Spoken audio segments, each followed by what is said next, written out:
I love waking up on a holiday morning. It's not really a holiday, but it should be. It is opening day, home opener in Cleveland. Or, it's Good Friday as well.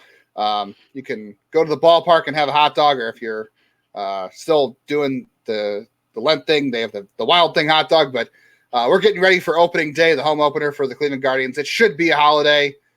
It is. We're going to get you excited for it today on Locked On Guardians. Hot dogs for all. You are Locked On Guardians, your daily podcast on the Cleveland Guardians, part of the Locked On Podcast Network, your team every day.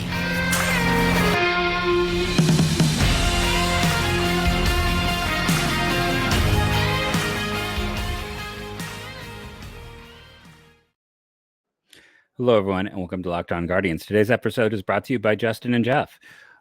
We want to thank you for making Locked On Guardians your first listen today and every day, wherever it is you get podcasts. And we want to remind you, we have your team covered every day. I do want to say before we dive into opening day stuff, man, the comments were salty today. I was that was the saltiest our comments have been in months. So we appreciate all the comments. It's great to have comments. Thank you for commenting. But man, they won. They went 5-2 on this road trip. We were positive yesterday. We were positive. We had someone get mad about grammar. Someone get mad about not talking about an unreported injury. We had someone get mad about us being too happy about Hunter Gaddis. We had someone get mad that we dared to talk about a game that was 2 days old. They won. No opening day for you. You are salty in the comments. No opening day for you. It was the saltiest I've seen it. Yeah. It had more salt than a vegan hot dog needs to taste good. Cut back on your sodium intake, people. Jeez. Yeah. Yeah. I did see on Nick Mikolajek's Instagram he had surgery. So there you go. We don't want to fully report it until it came from a team or a reporter. It was just, as far as I knew at the time, it was just his Instagram. So we didn't. Yeah. So we didn't jump on that. But yeah, that is Mikolajek not pitching this year. Yeah, we kind of knew that was coming. Unfortunately for him, I hope he gets better though, because could be a good reliever if he's healthy. We already talked about the Mariners last week in a season when we started the preview, so we're not going to sit here and do a whole deep dive on Mariners and Guardians matchup again, but we can at least give you the two matchups and talk about those a little bit. Real quickly, here's their change. Gabe Sear in, Robbie Ray out, and we're done. But Gabe Spire is a reliever, but yeah, you've got Aaron Savali throwing out. Well, he's not throwing out the first pitch. It's technically Travis Kelce, like we talked about the other day, but Aaron Savali will be throwing out the first pitch that counts of that game on today. Logan Gilbert, who Cleveland didn't do great against, but they got to the bullpen. Cal Quantrill versus Marco Gonzalez. I'm kind of surprised that Cleveland did as good as they did against Marco Gonzalez last time, because that's usually the pitcher in the past that would dominate them, but this is a different team.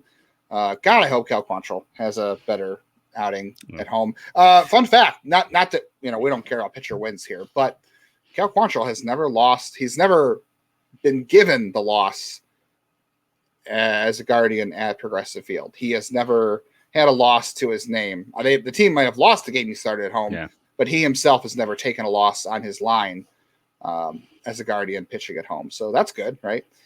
No, absolutely. Yeah, and for people curious, the reason they did that is Robbie Ray is hurt, Gabe Spire goes to the bullpen, and they had the depth of Chris Flexen. So Flexen's in the rotation. Yeah. Sadly, we don't get to face him. Instead, we get to face we get to face, they've got three really deadly arms, and we get to face two of the three really deadly arms.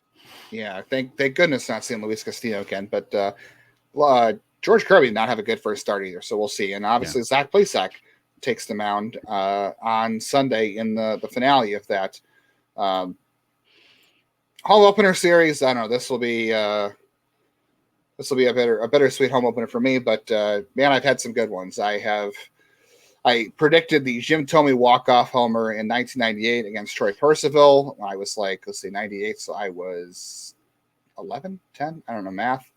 I was 9. I predicted Jim Thome walk-off homer. I was there for the snow opener.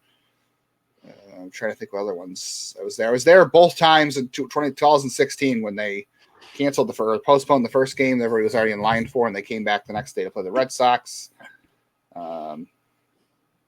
Those are kind of my home opener. I remember the one where Chris Perez blew the save against the Blue Jays in 2011, and The game went like 17 innings, and it was like 25 degrees. It was fantastic. At least the weather will be good tomorrow or Friday. It'll be, I think, high in the 40s, but it'll be dry and sunny, which is what you want for a home opener. I hear you should get there early. There's going to be some fun festivities if you're going. Let us know if you're going. I'll be there. I'll see you there. I've never been to a home opener. Love my family, but my family were, I don't know, my dad got nervous with crowds. So we went to like 1 or 2 games, and then I moved away for large swaths of my adult life. So as an adult, I think I was only in Cleveland like 5 years, at Cleveland Akron area. And I always had school on those days, and I just always felt bad skipping. So I never went. I don't know. I didn't want to make lesson plans or leave the kids. So I didn't. Sound like my fiance. She says the same thing. But good. The home opener has fallen on Good Friday the last 3 years now, so she's been able to go with me. But you're not alone in thinking that. Trust me. It is a team thing. It's not just you.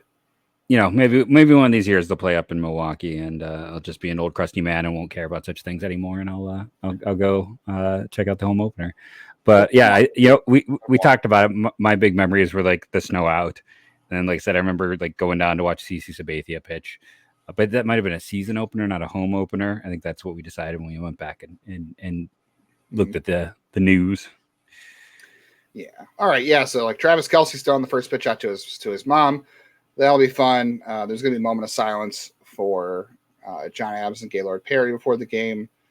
Super hyped up the video. The Guardians shared their little partnership with Kid Cudi. Do love some Kid Cudi.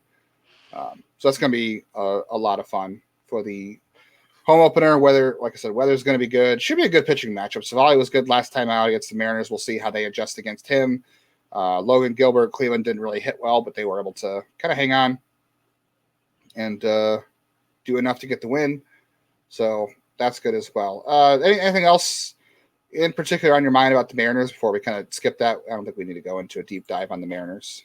No, I think they've been a little disappointing for Mariners fans in the early going. I'll say that. I think it's been some consternation, but that's they are in last place. They are 2-5. Yeah, they had to face the Angels after Cleveland left town, and they faced Shohei Ohtani in one of those. So that's tough. Just gonna say for all the salty Mariners fans, when I dared say like the offense has some questions, I think after a week you're probably like, yeah, that offense does have some questions. -1 run differential so far. Guardians, by the way, +7 run differential. That is not even first in their own division. I was going to say what it was in the league, but it is not even first in their own division. The Twins have a +13 run differential, but the Twins also beat up on some bad teams as well, even though the Guardians did lose 1 of 3 to Oakland. There was some RSN news. I know if you're listening to us last night or on Thursday that we was like late breaking at the end of the show. We're like, oh, there's some RSN news. The Diamond Sports Group skipped their payment to Cleveland, so they had to file an emergency something in court. I don't know what you would want to call it legalese. It was an emergency filing officially to try to get the wheels of the law in motion. We all know how the wheels of the law work in this country, and they move slow. So who knows how long this is going to take. I can tell you one thing. I did go to a kind of a dinner event with Guardians PR rep Bob DiBiaso in Cleveland on Thursday night, and somebody, the host of this event, did ask him, "Hey, how are people going to watch the games this year on TV?" And I was like, "Oh, that's a spicy question to ask," because we didn't even want to ask Andre that, the guy who works for the network. And Bob's like, "Yeah, I wish I had more to say. I don't really have a whole lot of details here." What he did say was that the plan seems to be whenever this drop dead date comes, that Bally's can no longer broadcast games that they are profiting on without paying the Guardians, which is why this is going to court. MLB Network it sounds like MLB Network is going to turn into an RSN. So if you imagine you're watching the NFL on Sundays and whatever you get your NFL games, CBS or Fox or whatever, if you live in that market, you get your game. If you live in another market, they're showing a different game. Or if you have a TV TV RSN that still pays their team to broadcast the games, you're not affected. But so if you live in Cleveland or the general Cleveland area and there's a game that night, it sounds like you will be watching MLB Network. Not now. We don't know when this is going to happen, but that was kind of what Bob offered as potentially the way this is going to go. Yeah, and I think it's worth pointing out a few other interesting notes. One, that the Guardians, for all of us for years saying they have a terrible TV deal, they're making $55 million a year from it. That was worth. I mean, the Twins are only getting 42, so the Guardians, not even counting like ticket sales, were essentially able to. Yeah, there's taxes on things like this, but we know there's creative accounting as well when you have that much money. But that essentially they were able to pay for the team salaries through just TV. So Gate was just bonus. So it does put a rather unpositive look, unflattering look on the ownership when you look at it in through that way. And again, I want to say that Cleveland does not have the worst ownership in the division. They don't have great ownership. I'm not even sure they have good ownership, but they got passable ownership is what I like to say. They're mid-tier. They don't. They're not super. They're pretty cheap, but they're not the cheapest. But the one thing they're plus at is just staying the bleep out of the way. And then the other thing is, I love Greg, who writes for the Cubs, and he immediately Zumac, he immediately jumped on like, well, maybe Cleveland would trade their competitive balance pick or things like that because they're they won't want to pay all that money. And you brought it up with Cincinnati as well, who's also someone who isn't getting money. I can't speak to any other teams, but I think learning how much they've made means that they've been making pretty good money these past few years. Money isn't as big of a concern, and even more so than that, everyone knew this was on the horizon.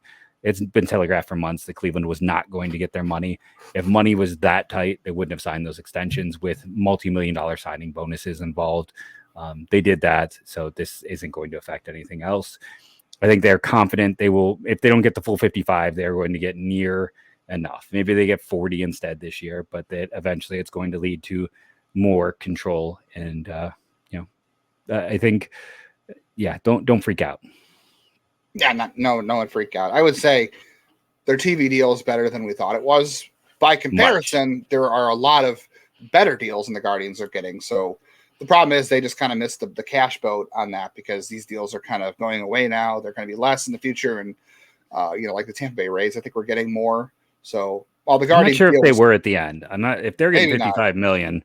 But my point was like their deal was good by comparison to other major league teams. Their deal was not as good, but we're talking the difference between 4 zeros versus, or 6 zeros versus whatever. I don't know how to put it. Definitely want to spend some money and some time on our newest sponsor, So Rare, that is pronounced So Rare. It's a revolutionary fantasy baseball game and marketplace transforming fans into owners with officially licensed digital cards featuring players from all 30 teams. So Rare has partnered with MLB stars that you love in Juan Soto and Julio Rodriguez. MLB games happen twice weekly and span in a 3 to 4 day cycle. At the end of game weeks, MLB managers who rank at or near the top of the leaderboards win a variety of rewards. It can include scarcity cards, game tickets, merch, signed jerseys, VIP experiences like meeting some of your favorite MLB stars. Prices just vary on the competition.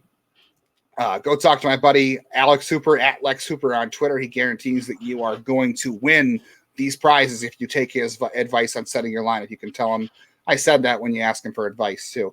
Head to sorare.com/lockedon. That is SORARE.com to draft your team of free player cards. Set your lineup and start competing today to win epic rewards. Again, that's sorare.com, locked on to start playing today. And now that we have talked about opening day, we've talked about the upcoming opponent. We've had all that fun chatter. Now let's talk about the minor leagues. There's a very interesting pitching night. Do you want to start in low, medium, or high? Well, we didn't get to lowest and low. Lynchburg was the only team not in action, which I didn't realize. But your guy, I'll let you say the nickname, but our new nickname for our favorite. So I don't want to say favorite left-handed pitcher because there's Joey Cantillo too. But yeah, we have two in our heart. It's like a pair of twins. You can love them both evenly. Can't pick your favorite. The lieutenant, because he's still listed as LT because we had two Logan Allens. So LT Allen or Lieutenant Allen. So I'm going to go with Lieutenant Allen. I like that. And it's hard for him.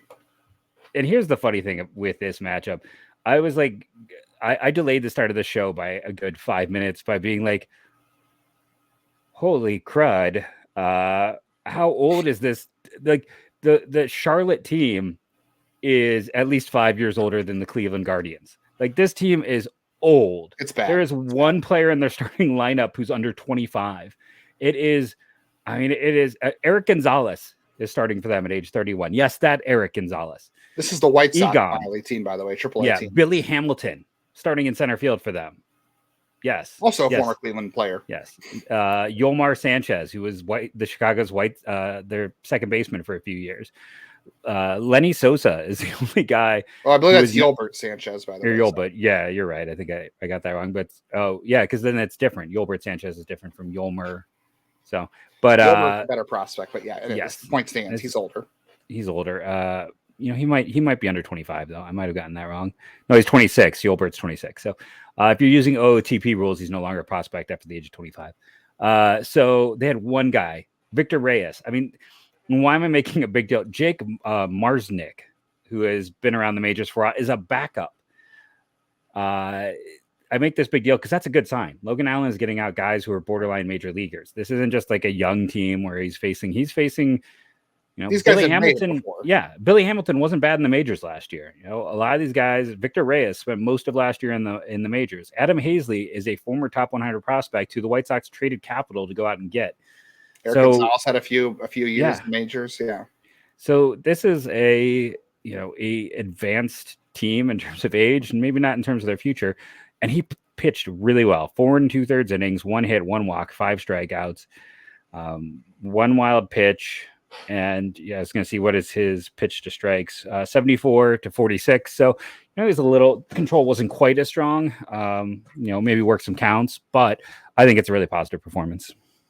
It is. The fun part about this is that all the AAA ballparks now have StatCast, so we can go and check out how hard he was throwing tonight in Columbus. Because before Columbus is one of those broadcasts on MLB TV that never had velocities listed, and I'm not really sure how or why that gets decided where. But Logan Allen tonight, fastball between. Oh, did they not have it in here? Really? Wow.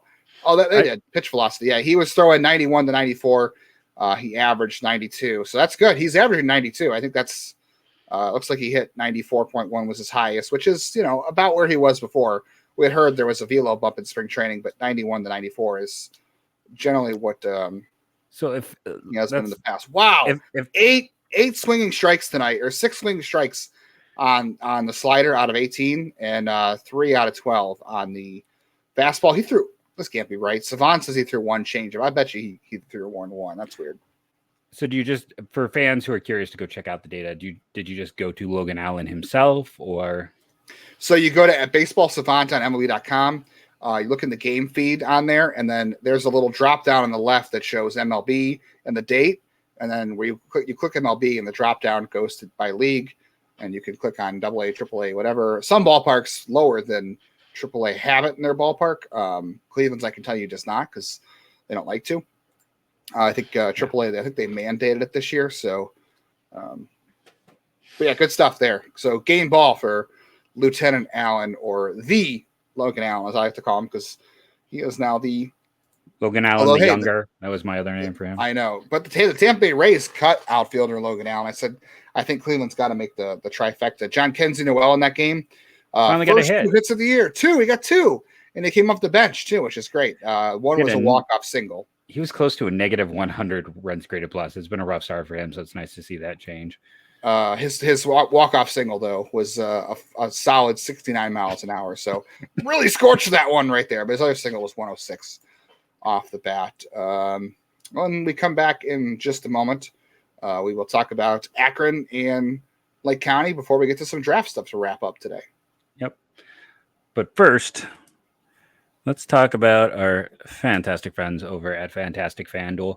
That's what they should call themselves. Fantastic FanDuel. Let's go with some alliteration. We get some consonants and yeah. The other one that sounds bad that I can't pronounce right now. But right now we want you to know about the no sweat first bet that you get at FanDuel, America's #1 sports book, up to $1,000. That's bonus bets back if your first bet doesn't win. Just download the Fantastic FanDuel Sports Book app. It's safe, secure, and super easy to use. Then you can use it on anything. You can bet across the board, spread, totals, player points, rebounds, assists, and other things like 2x3s, 2 3-pointers scored in the first 3 minutes. And you have a better chance. You can combine all of your bets for a same game parlay. I don't recommend parlays. That just the odds are hard. I love a good parlay. Good parlay. It's flushing money. It's. I know you get a big payout, but you're increasing your I don't know. The risk assessments for me says no. So don't miss your chance to get your no sweat first bet up to $1,000 in bonus bets when you go to FanDuel.com/lockedon. That's FanDuel.com/lockedon to learn more. Make every moment more with FanDuel, an official sports betting partner of the MLB. So I'll tell a funny gambling story. I was on my my honeymoon cruise, and they had a poker game that I realized that the more players that played, I had a really good chance of the odds because I could see the cards. And I made $500 by just waiting till the table got full, sitting down and betting and gambling. Then when the table started to empty, I would leave and wait for it to come back.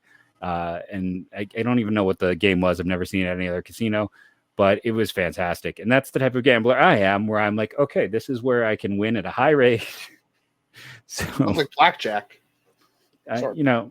I did teach myself how to count cards when I was a child with a lot of free time. I didn't have cable growing up. That's going to get you kicked out of the casino, Jeff. I can't do it anymore, but I did once.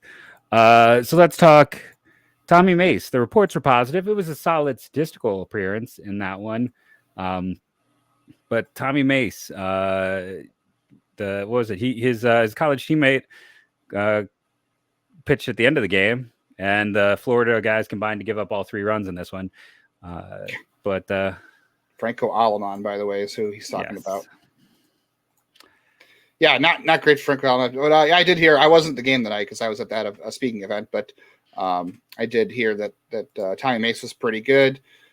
He needed to get off to a good start after a rough year last year. Jorge Burgos, grand slam in his first at bat of the season. Hard to do much better than that. So he gets a game ball. That's Logan Allen so far the game ball. John Kensington the game ball. We'll go ahead and give Jorge Burgos one. Joe Lampe getting one. Yeah, let's give Joe Lampe a game ball 4 times. Yeah, 2 for 3 with a couple of singles and a double. A single and a double and 2 walks. We will hand out the game ball there. Good for him. Everybody, not everybody, but I had a couple guys with hits in that lineup. Diane Frias hitting a walk. Juan Brito, this is hilarious. Juan Brito, all he did in spring training was walk. 2 walks tonight, 2 runs scored, playing second base. And then to jump us ahead to Double-A, Gavin Williams was stellar as well. Awesome. Once again, 9 strikeouts, 4 1/3 inning, 2 hits, and a walk. Good for him. Not a lot of offense from the RubberDucks. 2 hits from Angel Martinez. Everybody who I know was at the Akron game said that Gavin Williams was just mowing him down tonight. He looked like he was in control. And that's also a pretty interesting – they played the Erie Seawolves. The Erie Seawolves is Detroit's team. Who's in center field for them? Trey Cruz is in center field for them tonight. Trey Cruz. Gage Workman, I liked 3 years ago in the draft. Colt Keith, who I like Colt Keith a lot. He had 3 RBI tonight. Name, yeah. Gage Workman 0 for 3. Brian Packard 0 for 2 with 2 strikeouts. So Gavin Williams in control tonight. What did he have? He had 9 Ks. 51 strikes out of 76 pitches. You will take that. That is 51 strikes and 25 balls. I like that. That's almost a perfect 2-to-1 ratio. Even math I can do. So I like that. Game ball, Gavin Williams.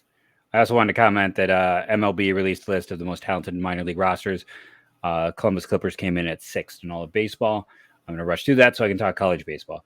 And specifically, I want to talk about why this draft is the draft, maybe the best one since 2011, which right now most of us consider the greatest draft of all time. Why is this one so good? Because guys got to college. The 2020 draft was 5 rounds. And if you didn't sign, then you could get a $20,000 signing bonus, which is, listen, we would all like $20,000, but in the grand scheme, it's not that much, especially if you have a college scholarship, partial scholarship waiting, and knowing that you're going to make no money in the minor leagues. It's, like I said, it's a lot of money, but it's also not when you consider you're going to be then spending the next 5 years making under minimum wage. So a lot of guys got to college, and this college group, and specifically the college hitter group, is extremely deep. Now, it's great at the top. Next year's class is just as good at the top, which is kind of interesting. Brody Brecht, I think, announced in the last few weeks he's giving up football, so Iowa loses a receiver, so he can concentrate since he's got a chance to be maybe the top selection next year. We'll see. There's a lot of interesting guys. I know I keep mentioning Jerron Watts-Brown. The other guys, that kind of stand out. Matt Shaw, who I believe was the MVP of the Cape Cod, can play all over. Had one of the big 500-foot home run blast, was it? I mean, that one, I'm trying to think. It was ridiculous. Over 500, yeah. Yeah, it was. Tommy Troy is, if you're not afraid of Stanford anymore, like he's just hitting the cover off the ball, using the whole field. And there's so many guys. Like the overall depth in this class is outstanding. Now I'm going to stand by what I said a year ago. I think they're going to go college because now you have so much data on these guys. It's just easier. It's safer. They've gone extremely college heavy the past few years, and I expect them to continue to stay college heavy, especially because it's a deep class. You look at that kind of mid group, Maui Ohani from Tennessee, Jack Hurley, the outfielder from Virginia, who just hit a whole mess of home runs. Travis Honeyman, that some people had as top 10 talent at the start of the year. You can keep going. Yohandy Morales isn't really their type of guy. Kyle Keith, the catcher from UVA, we've talked about. But they've got a lot of interesting hitters that are going to fall there. And then the pitching group, it's good at the top for college. But really that middle group, you've got probably the two Wake kids and Jerron Watts-Brown amongst the college pitchers. And Will Sanders has not been good this year. Like he was someone that people wanted to kind of elevate, and he hasn't really elevated. And then Cade Kuehler of Campbell is probably the other guy. So that isn't as strong. The high school pitching group doesn't really have a Noble Meyer and Thomas White are the guys, but no one's talking at them in the top 12 or so picks. Charlie Soto? Yeah, he should be in that one, but he's starting to, I feel like he's not getting quite as much hype as, I feel like Noble Meyer is the guy right now. Like even Thomas White really isn't in that group, but I don't think any of them are even sniffing the top 10. And then your prep hitters, Max Clark and Wyatt Langford, are the top of the group. Aiden Miller is kind of that step down. And then Colt Emerson is like, if they're, he's the Ohio kid. Let's see, where is he? He's from like John Glenn High School, I want to say, which is between Pennsylvania and Columbus. It's like a midway point there when I went and looked it up. And then again, like I didn't spend time on the top of the college hitter group, but it's good. Like that's kind of where it is. It's a fun, deep class. And I listen, if you're top prep hitters, it's a top 3 now with Arjun Nimala. It's really 3 guys competing for the top prep hitter. And I would not be shocked if Nimala ends up being the guy, because I know people love Max. Places, People love Max Clark, but let me also say the history of prep hitters from Indiana is worse than the history of college baseball players from Virginia. Bummer. What about don't leave out Miles Naylor? I mean, I don't know where he's going to work himself into, but I don't know. Could Cleveland make it 3, the trifecta with Naylor Brothers? I feel like I don't know if he's a pick of 23. I feel like I don't think he is. I feel like the steam on him is cooled a bit. Yeah, he was not a top 100 guy, or I forget what on the list, or he wasn't listed on someone's top 100 somewhere coming into the season. And I feel like after that, he picked up some steam, but you're right. I haven't seen him. I have not heard any mention of him, nor has anyone I talked to even talked about him. So I don't maybe not in the first round, but maybe later. Maybe I'm getting like I've had no one mention him once to me outside of us on this podcast. So there you take that for what it's worth. I mean, it's also he's Canadian, so not everyone gets as many chances to see him, and that also hurts. But not as much on Miles. Yeah, that's a bummer. Maybe he'll be the first Miles brother to end up at college. I think the Guardians would probably pop him in the 3rd if he's there. So that's fine. I mean, I'm not saying first pick. Let me just kind of throw some dartboard names at you as we get out of here. See what you think about the names. I've collected a sheet, as I said. How about let's start with the college group. Let me ask you, Jerron Watts-Brown right now. Cleveland kind of has you and my buddy Willie, have kind of figured out a formula for what Cleveland likes in terms of college pitchers, and it's It's 9+ strikeouts per 9 innings, and it's a walk rate under in the 2-ish range per 9. Juwan Rots-Brown right now, 3.70 walks per 9 innings. I would say under 4 is my view. Like strikeout rate over lower. No, under 4 and a strikeout rate over 11 is typically like if you really want my golden zone, which sounds dirtier than I want it to be. But Guardians After Dark. Juwan Watts-Brown is currently, in terms of K rate, 12th in the nation. Miami of Ohio's Connor Oliver at 9. If you want to talk about a local kid, but he's 12. You know, the big names at the top: Paul Skeens, Sean Sullivan, who's the other Wake arm. I do like Sean Sullivan quite a bit. The thing with Sean Sullivan is he was at Northwestern last year. Yeah, so he's only had 1 year at the at the Wake pitching factory. Not the Pake. So maybe there's more juice to squeeze out. Not the Pake Forest witching factory. I think I was thinking it's Black Magic, but and there's some interesting guys. I should probably really dig into Trent Sellers as a 9th, 10th round guy that they try to cut a deal with. I would recommend anyone spending some more time on him. He's currently, I think, 4th in the country in strikeout rate, and he's a senior from Oregon State, and we know this team's history with Oregon State. So that's someone else I would throw out who's kind of, and he's one of those guys too. So Juwan Watts-Brown went from Long Beach State to Oklahoma. The kid at OU went Wichita to TCU to Miami of Ohio. The guy who's 4th in the country in strikeouts, Trent Sellers, went Washington State, Columbia Baskin College, year off, Lewis and Clark, Idaho, to Oregon State this year, where he currently has a 15.77 strikeout per 9 and a 4.28 walk per 9. I don't think a birthday is. He was born in 2000, so he's an older guy. But if you want a senior sign candidate for them, right there, undersized righty, misses a ton of bats. Hey, Cleveland has drafted from Oregon State before, and they've also drafted from Lewis and Clark. Yes. Do you remember who? Was that Cody Allen? No, Cody Allen was High Point. High Point. Oh, I should know Lewis this. And Clark. We should end the show on this note because this is going to be a great one. I feel I probably wrote him up. I guarantee you did. Yeah. This guy, I will tell you, was the first minor league prospect in the Cleveland system I ever interviewed, and he looked like Tom Brady. He looked exactly like Tom Brady. And I even Nick told him Bartolomeo. a lot. No. The Lewis and Clark State.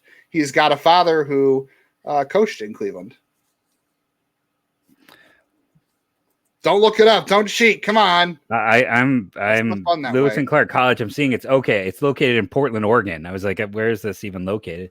I don't. Well, it makes sense that he went from one Portland school to another. Though this one was Lewis and Clark of Idaho, so it wasn't even. May not even be the same Lewis and Clark. Oh, all right. Well, it still stands. Do you know who the Lewis and Clark player was? It's not that exact one, but no. But I can tell you the Lewis and Clark in Idaho is coached by Jake Taylor. So if you wonder what he was up to after the Jake League, Taylor, really, Jake Taylor, he is over there at. He's been there since 2019. Wonder how his knees are.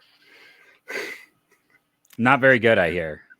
I think he's in a Rascal mobility scooter. Oh, come on! He drove the bullpen cart to his the fiance he was stalking. He can drive the bullpen cart around. Tito drives the scooter. Why can't Jake Taylor? Because he's at Idaho Community College. He can't afford that. He's got a Rascal mobility scooter. The answer is Beau Mills, Lewis and Clark. Oh yeah, no. See, I've just tried to block out all of Beau Mills. Yeah, poor Beau Mills. Tough, very tough story all around. But first prospect I ever interviewed in person. If you're listening and you want to look him up, I think he is a dead ringer for Tom Brady. And he had so much hype, and then he got the upper classic case of upper minors differentiation. Age so weird level. Too that he was a hype. They took him over Jason Hayward. Always that was the first draft that was ever put on television, was that 2011 draft, and people kind of but and he is also the antithesis of everything they do now. A first base only dude who had swing and miss. Beau Mills is almost he taught them the lesson of what to avoid. Bloodlines. Is that the draft where Courtney Hawkins did the backflip on TV? No, that was a few down the road. The Courtney Hawkins, I think that was 2012, because this would have been the. Oh no, you're right. Because this was 2007. 7. Yeah, 7. Because that was first one. This is. I remember meeting Mayo at an Akron game, Jonathan Mayo, And we were talking about the draft, and I was talking about how I watched. He goes, "So do you remember that 2007 draft?" I go, "Yeah." And he goes, "What do you think of my interview?" I go, "That wasn't your fault, man."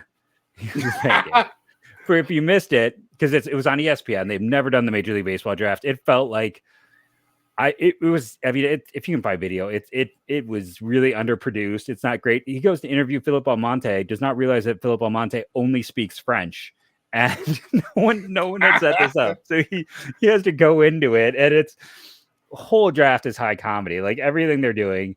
I think Callis might have been at ESPN because I think we talk about the great John Sickles. I think he left in like 2004 or moved on to minor league baseball, but we should have him on the show. I bet he'd come on. You and I both love him. And who's that? Jim Callis? Well, Callis. I've had Callis on my original Mayo? podcast, but Sickles. Oh yeah, I love John Sickles. We should get Sickles and Callis will always come on. He's great. But that was one of the episodes that nobody listened to apparently. So yeah, they're talking about the Sickles stuff, but maybe if we actually interview them about prospect stuff. But yeah, basically, long story short story long, whatever this is, it's a great draft. Cleveland has 2 second-round picks. I would love to see them convince Colorado, who's always a dumpster fire, to trade away to get like their other second-round pick. Like I don't know what you do, but like if I can trade them Jose Tena and or John Kenzie, I'll trade him John Kenzie Noel for that pick right now. They love power. They like big power. Let's go get that done. I would also approach the Miami Marlins, who have a comp A pick, and be like, hey, you need bullpen help. Let's get Nick Fortes for your comp A pick, and we'll give you 99. I don't know how it's going to work. These are just random top of the head deals, but I would be chasing draft picks. This class is super deep. There are guys. Jack Hurley is going to be similarly graded to Chase DeLauter for me. And Jack Hurley is going to be about 27th on my board. Chase DeLauter was 12th or 13th. It is a ridiculous class because that 2020 draft was so short. So you want to try to position yourself super well. And I really hope Cleveland can somehow convince a team like Colorado. I would have loved if they had flipped Will Benson for Cincinnati's comp A. That would have been, I'm Justin Boyd and Steven Hajar are great, but if they had gotten a comp A pick, I would have been attempting to do the Courtney Hawkins backflip and ended up on the disabled list with a broken back. Having said that, thank you for listening, watching, and reviewing. Tell us what college player you'd like me to talk about, what college team, and there'll always be opportunities, if nothing else, for shorts and things like that. Thank you for listening, and go Guardians. Go.